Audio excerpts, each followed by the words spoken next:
Buenas tardes, soy Manu Requena, para que no me conozcáis de Vallebrón.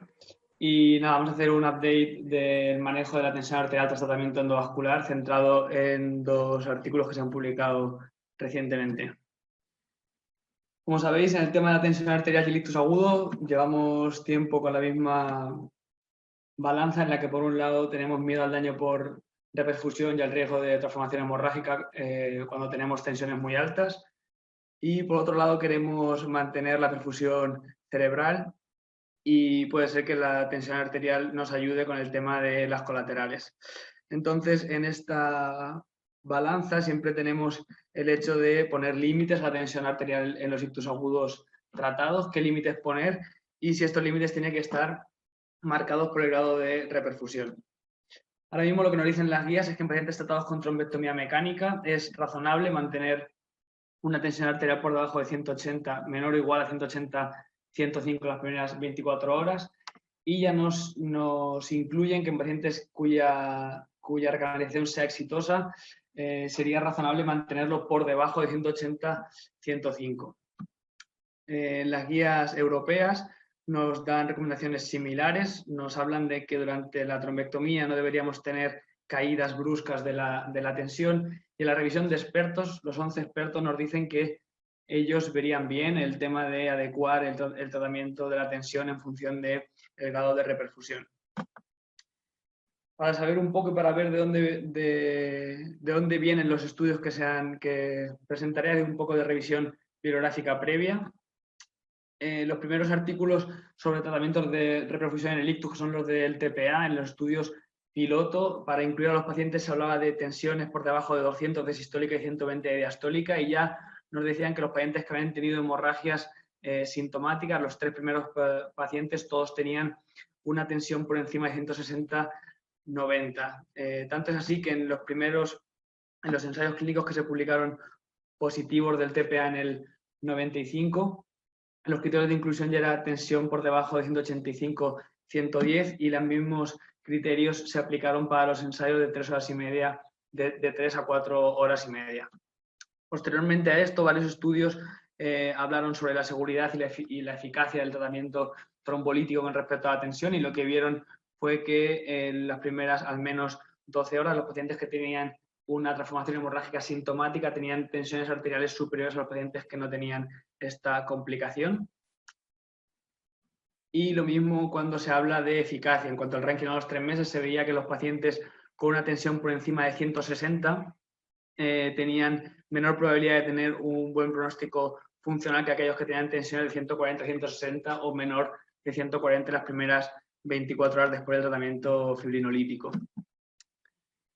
Ambos resultados se confirmaron en el 2009 en este estudio de 11.000 pacientes, en el que se ve que seguramente el margen más seguro y eficaz de las tensiones en pacientes tratados con TPA es, como vemos aquí abajo, de 140 a 160 tendríamos la menor mortalidad, también tendríamos el mayor grado de independencia funcional, y el menor riesgo de hemorragia sintomática estaría en torno a los 100-140. ¿Pero qué pasó? Que se realizó un ensayo clínico que se publicó en 2019 en el Lancet, en el que se dividía en grupo de tratamiento intensivo y grupo de tratamiento guiado por las guías clínicas. Tratamiento intensivo, tensiones por debajo de 130-140, y tratamiento de guías clínicas por debajo de 180, y a pesar de que hubo una diferencia significativa en la media de la tensión arterial sistólica a las 24 horas, no hubo ninguna diferencia en el pronóstico a largo plazo. Entonces, ¿estos resultados serían equiparables a trombectomía mecánica? Pues es una buena pregunta, dado que en la trombectomía mecánica estamos hablando de unos grados de reperfusión mucho más altos, y sobre todo conocemos el grado de reperfusión cuando finaliza el tratamiento. Si nosotros tratamos una carótida con TPA y obtenemos un grado de recanalización de en torno al 10%, es lógico que no actuemos de la misma forma que si vemos un TC3 en la última serie y sabemos que el vaso está abierto. Parece que la balanza que hemos presentado al principio, en un caso o en otro, se decanta a sitios diferentes. En cuanto a los ensayos clínicos que se presentaron en el 2015, los criterios de inclusión de prácticamente todos eran tensiones por debajo de 185-110, y posteriormente el DON es el primero que nos dice que la recomendación durante las 24 horas después del tratamiento endovascular es mantener las tensiones por debajo de 140. De ahí nacen las recomendaciones que hemos visto antes en las guías. Ya la pregunta es, ¿estamos de acuerdo con estas recomendaciones o no? En un estudio hecho en 58 hospitales en Estados Unidos, en los que, como veis, en el 50% la decisión de la tensión arterial se hacía entre neurólogos, neurointervencionistas y neurointensivistas, el 73% de ellos estaban de acuerdo con que el grado de reperfusión tenía que marcar el objetivo de la tensión arterial. Y, como veis, en pacientes con una recanalización exitosa, parece que la gran mayoría se decantan casi más del 70% por tensiones por debajo de lo que marcan las guías, y que la opción más utilizada son tensiones por debajo de 140. Sin embargo, cuando la recanalización no es exitosa, se siguen las guías de forma más frecuente. ¿Y qué hay de nuestra comunidad? Pues parece que tras una trombectomía mecánica, el límite alto en los centros a los que pertenecéis, los que estéis escuchando en la charla, se divide entre los 140, que es la medida, digamos, más intensiva, y los 180, que sería la medida que marcan las guías. Y que este grado este límite de la tensión en más del 50% depende del grado de recanalización. En cuanto a la opinión, pues también parece que casi nadie está de acuerdo con las guías clínicas de que el límite debería ser 180, y se dividen de manera casi igualitaria entre 160 y 140. Sin embargo, cuando incluimos el grado de recanalización, pues los datos son similares a los de Estados Unidos.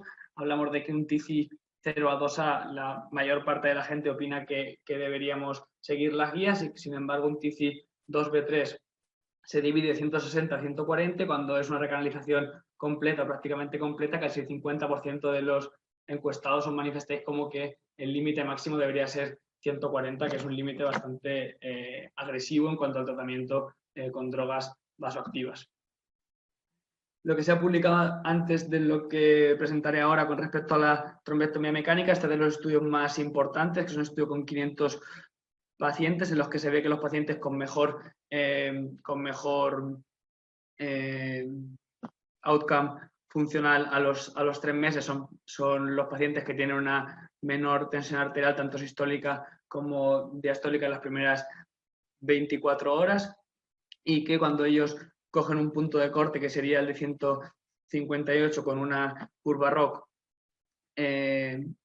y lo dicotomizan, parece que en casi todos los pacientes, independientemente del NIH, del ASPER, del uso o no de TPA, se beneficiarían de tener tensiones por debajo de 160. En este contexto, voy a presentar estos dos estudios. El primero de ellos es un estudio, un stroke, que se ha publicado este año, en plena pandemia, y que es un estudio mayoritariamente europeo, en el que es un estudio internacional, multicéntrico, de más de 3.000 pacientes, en los que, como criterio de calidad, solo incluyen los centros con al menos 10 pacientes en el registro, y que el 70% de los datos estuviesen disponibles, y aquellos en los que la tensión arterial estuviese registrada por lo menos al finalizar el procedimiento, a las 2, a las 4, a las 12 y a las 24 horas. Lo que hacen es agrupar la tensión arterial por umbrales de 20 milímetros de mercurio. Cuando hay menos de 30 pacientes en uno de esos umbrales, se pasan estos pacientes al umbral inmediatamente superior. Se hace un análisis en función del grado de recanalización, y se ha hecho un estudio multivariante para ver si la tensión sistólica actúa como factor independiente. Así, lo que han visto en todos los pacientes es que la tensión arterial desciende en las primeras 24 horas, especialmente los pacientes que se recanalizan, pero también en los que no se recanalizan, que sería la línea de rayas.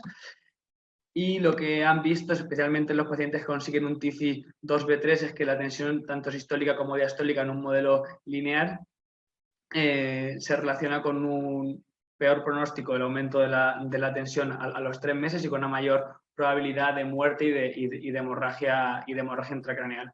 En los pacientes que no se recanalizan parece que solo se asocia a un mayor riesgo de hemorragia sintomática.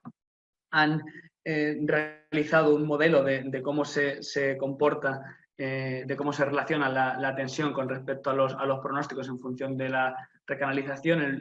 Aquí en la columna A veremos los pacientes que se recanalizan, los que vemos que sí, que hay una relación directa, sobre todo en el ranking 0,2, en la hemorragia y en el riesgo de función de la tensión arterial sistólica con los outcomes, y como podemos ver aquí, cuando los dividen por umbrales, vemos que esta diferencia es significativa a partir del 160, que aquí se ve muy pequeño, pero es el último, que es tensiones mayor de 160, vemos que cruza el umbral de lo significativo, tanto cuando el outcome es el ranking 0,2, así como cuando es la presencia de una hemorragia sintomática, sin ser significativo cuando hablamos del riesgo de muerte. Aquí vemos las odds ratio ajustadas de los diferentes outcomes y, por tanto, lo que ellos marcan como límite, que sería el mejor para mantener a estos pacientes y para aumentar el riesgo,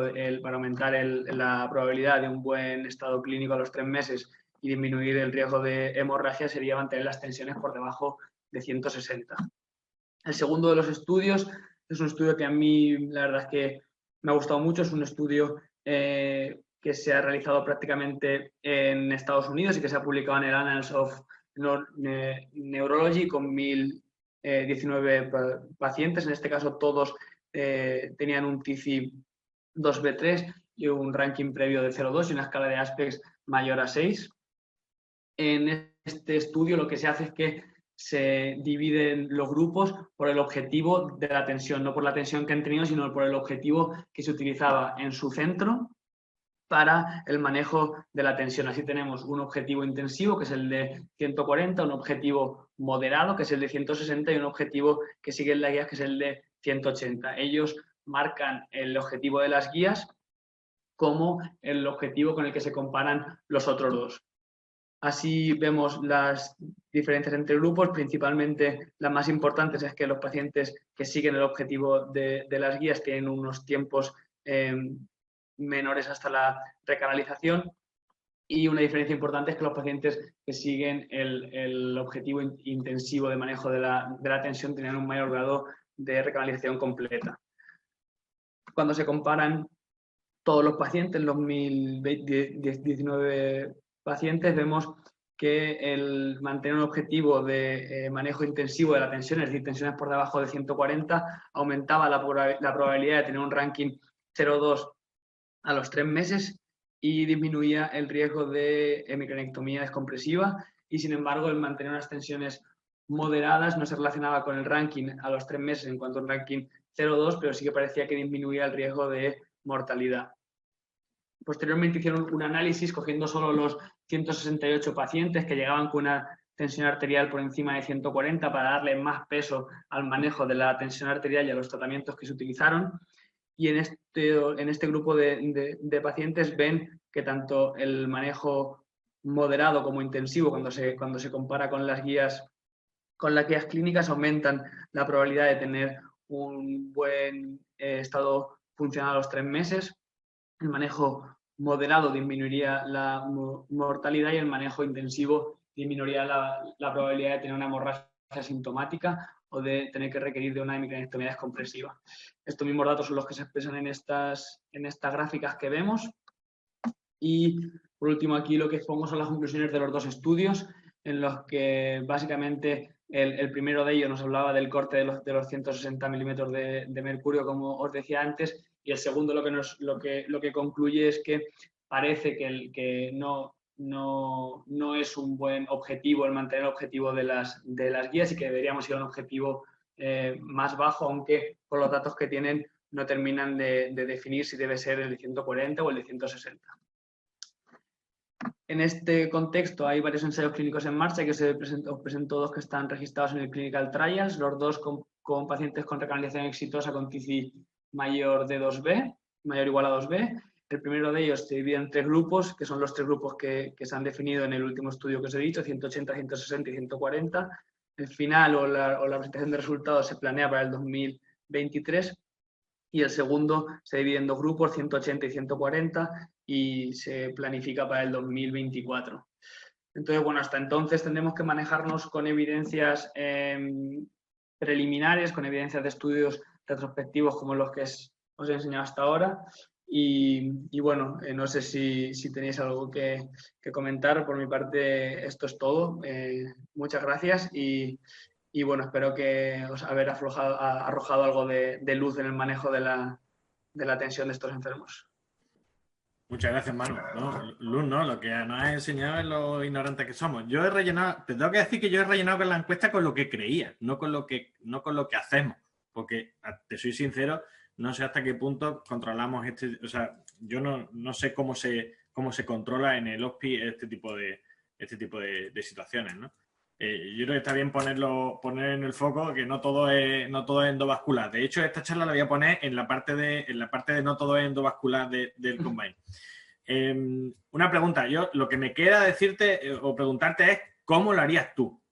Si tú llegas, ¿no? A cualquier sitio vas a montar la unidad de ISTU, vas a montar el mundo. ¿Cómo lo harías tú?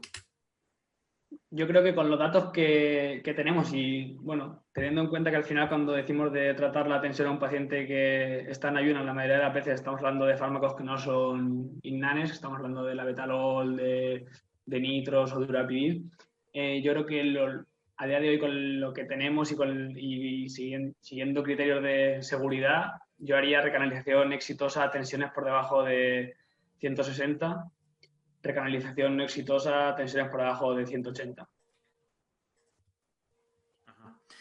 Hasta que yo creo que en la charla lo has ido diferenciando, ¿no? ¿Cuál era el objetivo de las tensiones o qué era lo que se conseguía, ¿no? ¿Cómo de difícil es manejar las tensiones en estos pacientes?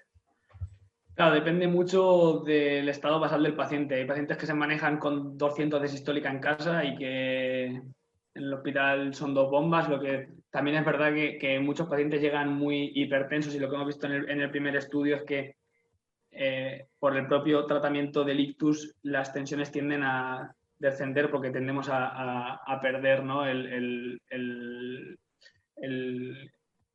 el fenómeno de Cushing porque el vaso se abre o parcialmente por lo menos, y entonces las tensiones suelen ser mucho más fáciles de manejar en este tipo de enfermos. El problema que tenemos con esto es que puede ser que nos pase como con el TPA, ¿no? Que no sabemos si que las tensiones sean más bajas en los pacientes que van mejor es porque se maneja mejor la tensión o porque es un síntoma de que la recanalización es mejor, las colaterales son mejores y el cerebro sufre menos y por lo tanto hay menos fenómeno de Cushing, y estamos hablando de que los pacientes nos están mostrando que van a ir mejor, no que nosotros les estemos haciendo que vayan mejor. Y luego otra pregunta ya también sobre las tensiones y lo que vemos en la sala, ¿no? Nosotros, la mayoría hacemos pacientes sin sedación y sin anestesia general, lo hacemos con anestesia local. Yo creo que el último año es cuando estamos haciendo más pacientes con sedación. Y vemos, al fin y al cabo, ves esas alteraciones en la tensión arterial durante el tratamiento, ¿no? Sobre todo si hace, pues, 3, 4 pases, ves que hay modificaciones en las tensiones. ¿Hay algo publicado sobre eso? ¿Sobre cómo el bamboleo de las tensiones arteriales puede indicar algo? Pues hay un estudio muy chulo que se publicó en el JAMA Neurology hace como mucho 1 año y medio o así, que habla justo de los límites de la tensión y de cómo la salida de esos límites, las subidas bruscas o las caídas bruscas durante la estancia en la sala, que lo relaciona de hecho con la sedación profunda, empeoran el pronóstico de los pacientes y bueno, puede ser que una de las explicaciones de estos del supuesto mejor pronóstico de los pacientes despiertos vaya por las hipotensiones secundarias a los fármacos. Pero bueno, luego te lo paso y ya le echas un vistazo, porque la verdad es que es muy interesante. Metodológicamente está muy bien hecho, porque está hecho por anestesistas y está hecho con control de la tensión invasiva.